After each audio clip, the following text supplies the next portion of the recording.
I'm not sure if it's just the many views, but this is pretty much my first experience when it came to Metal Gear Solid series. But it wasn't like the first one I've played, but definitely the first one I've ever witnessed back in the PS2. So for this game, it ended up getting a remake using the Unreal Engine, which the original game came out, like I said, on PS2, with there being an update version known as the Subsistence version, where it adds in a brand new camera system and also online play, along with some games that happen to be from the MSX era, like Metal Gear and Metal Gear 2 Solid Snake. Not to be confused with the original Nintendo games, which are completely different games.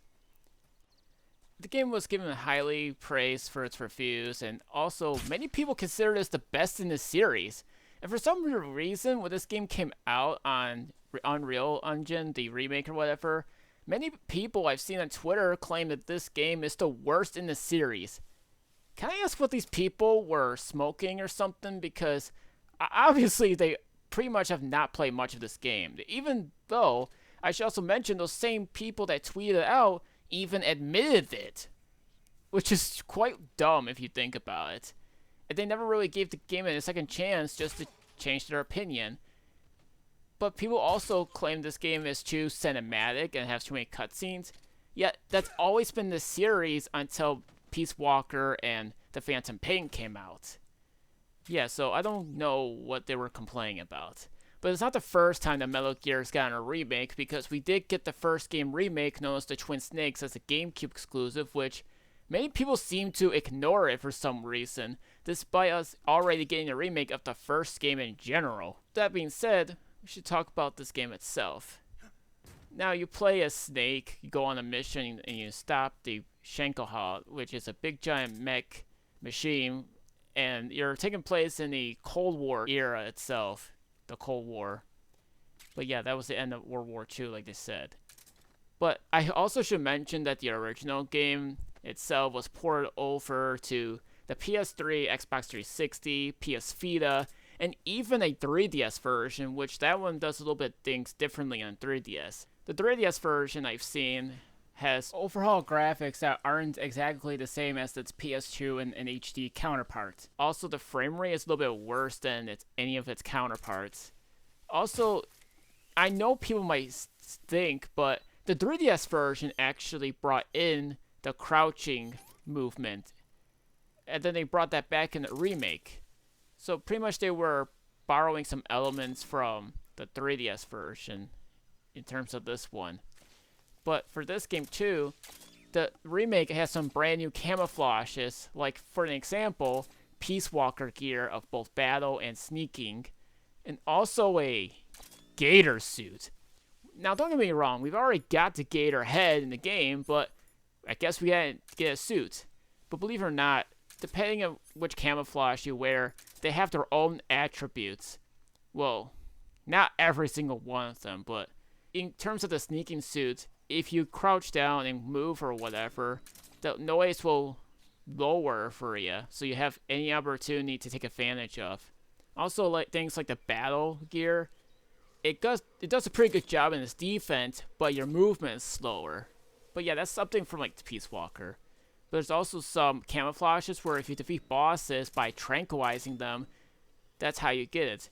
You either get it automatically or it's in a place where it's at right now. They also have their own attributes, like stamina lowers faster for some reason, and better camouflage. But you have to look into them. But yeah, there's a lot of things going on here. This game also has some brand new CQC animations, which actually feel more realistic in this one. Also, back in this one, when trying to tranquilize enemies, the bullet drops. I have a question this moment, because it's a dart gun that you're shooting at. If it was a legit bullet, it would have been fine, right? But it's funny because primary firearms in this one actually does things differently. Yeah, I get it, it's lethal, but that's not the point. The point is, you can automatically hit the enemy and it's fine. But I just don't understand that part. But there are some filters in the game you can play around with, like the new Legacy filter, which makes it a little bit more original. I did see the previews of it, but it wasn't like the actual previews as I thought it was. But speaking of Legacy, they also have the Legacy camera angle, and the controls if you really want to. But for some weird reason, square is not the fire button, despite it calling itself Legacy. Now, I've watched some reviews, but the problem is, some of them never mention certain things that this game has, in terms of them just rush reviewing like another person that lives. But what I mean is this. The game has customizable controls, so that way you could be able to do whatever it is you want in terms of button mapping. Also, you know what's even funnier? You can even play around with the in-game settings in terms of like the HUD. What I mean is that when you go to the settings, say you're playing the new style, you can change it back to the old style as you're seeing in this footage. Something that people don't tend to mention, as in I didn't just make a video back then in shorts, talking about you should check the control scheme before playing. It seems like people never really learned their lesson. But speaking of features like that, the game brought back a lot of fan favorite things that they were missing in the HD version for some weird reason. The fan favorite things were the Ape Escape minigame, which is only available on PS5 and PC version, unless they'll put some sort of updates maybe. But in terms of the Xbox Series, what do they have? Well, in its place, it's got a Bomberman minigame, which is pretty cool. Oh, and I'm not spoiling this because it's already been out there. Astrobot makes a cameo appearance in the Ape Escape minigame. But in terms of the Bomberman, not that I've played it, but it is quite similar. You throw grenades at the Bomberman, and that's about it. But there are some special character cameos in terms of Bomberman. Now, to be fair, Snake has collaborated with Bomberman, so at least it's something. You know, from Bomberman, like Super Bomberman R or whatever that is, that I heard does pretty well. But yeah, that's about it for that one. But yeah, that's all you have to do is do that. And if you complete the entirety of Ape Escape and whatever, you get some special stuff like costumes and, well, a banana. Yeah, you can wear a banana head in this game, which is funny.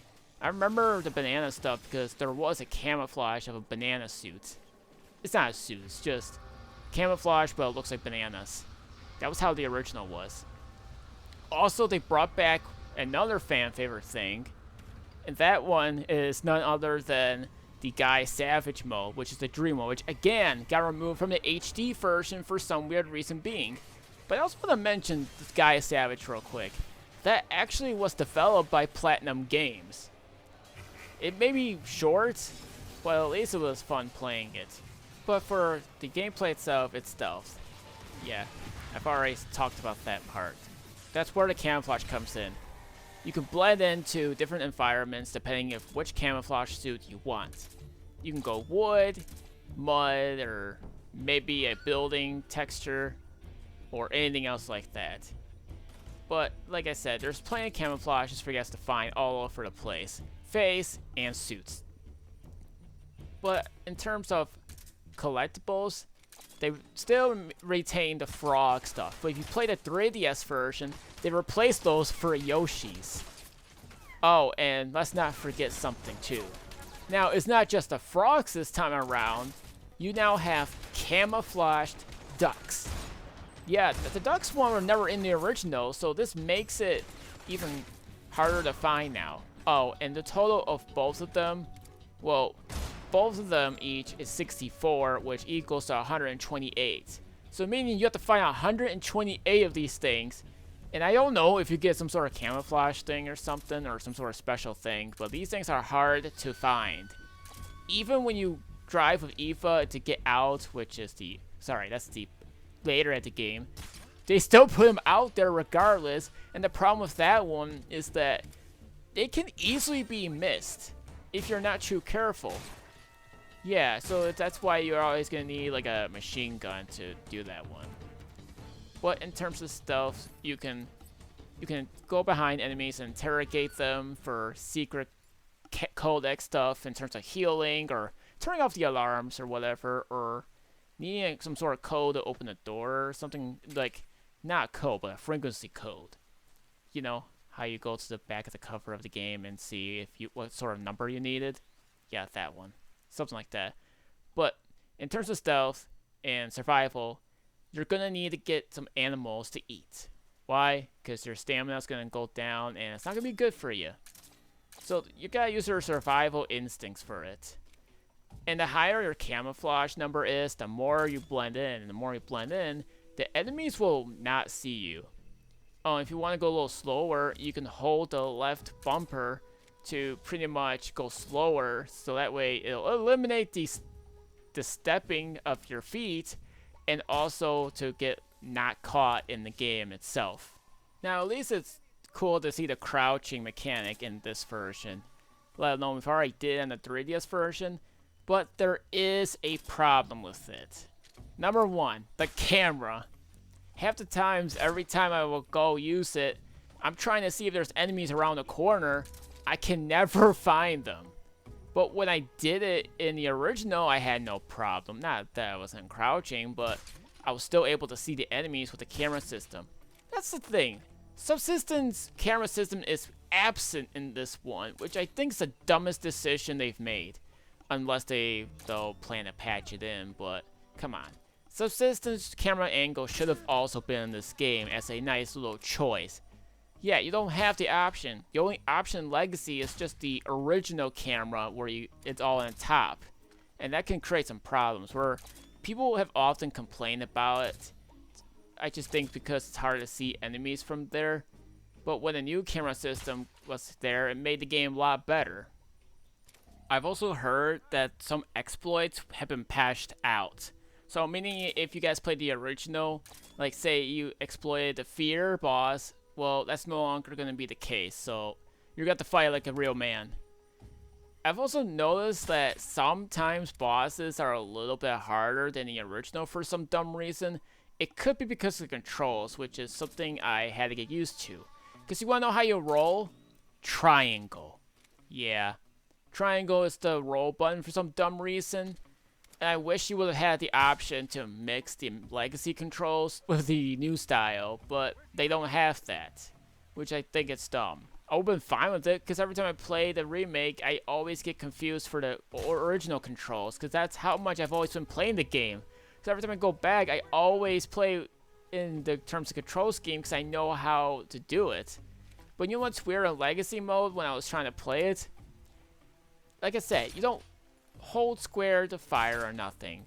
Yes, you can go in first person with the R1 button, but the weird thing is, you have to hold the L2, the R stick, the first person thing, and then you have to 4 buttons. Are you kidding me? That doesn't make any sense.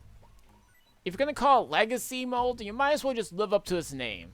But you know, speaking of like new stuff that they add in this game, remember the Secret Theater? Well, it's back. Not all of them has been remade, unfortunately, but we did get some brand new ones. But yeah, just going back a little bit, you can switch whichever style you want in the game in terms of Legacy or new, but it does cost you a checkpoint. So how would you survive in this game, really? Camouflage, look for some useful items in terms of tranquilizing, and also some night vision, thermal vision. Well, thermal is more like if you want to look for traps and whatever, which it can be pretty useful. Look for some different types of weapons that can help you throughout the game itself. And also just make sure you find enough food for yourself. And make sure you get some good ones. Oh, you gotta watch, because some animals in the game can actually be poisonous. Yeah, so be careful with that one. But there is some unique details, is that if you keep eating some of the bad food, you'll later actually like it, which is a pretty unique detail that they've actually left in the game. You can interrogate, go from behind people, get some secret codex, and whatever. There's a couple of disguises, but you're not using them for long. So survival is really much the key of this game, and that's something you're gonna have to learn. If you can't learn it, then I don't know what else to tell you. That's just basically it. But the camouflage system would return to future games itself, like the 4th game in the series, the 5th game in the series, Peace Walker. Yeah, Peace Walker kind of had camouflage as well. But you do get my point. All I can say is that it's pretty much been dubbed as the best game in the series, and I can see why. But this is an origin game, just to make things a lot more clear, and not the third in the entirely thing. It's just a story based as an origin title. I mean, there's sub-sequels that will call themselves 2 and 3, when sometimes they're origins. I mean, if you always want to learn more about Big Boss in the other games series, then The Phantom Pain, Peace Walker, Portable Ops, and Metal Gear 1 and 2 are the way to learn. Again, not to be confused with anything else, it's the MSX games to be exact. So yeah, I think in terms of the third game, no matter which one you want to try it, then go on ahead and pick this game up. I think you'll have a great time playing it.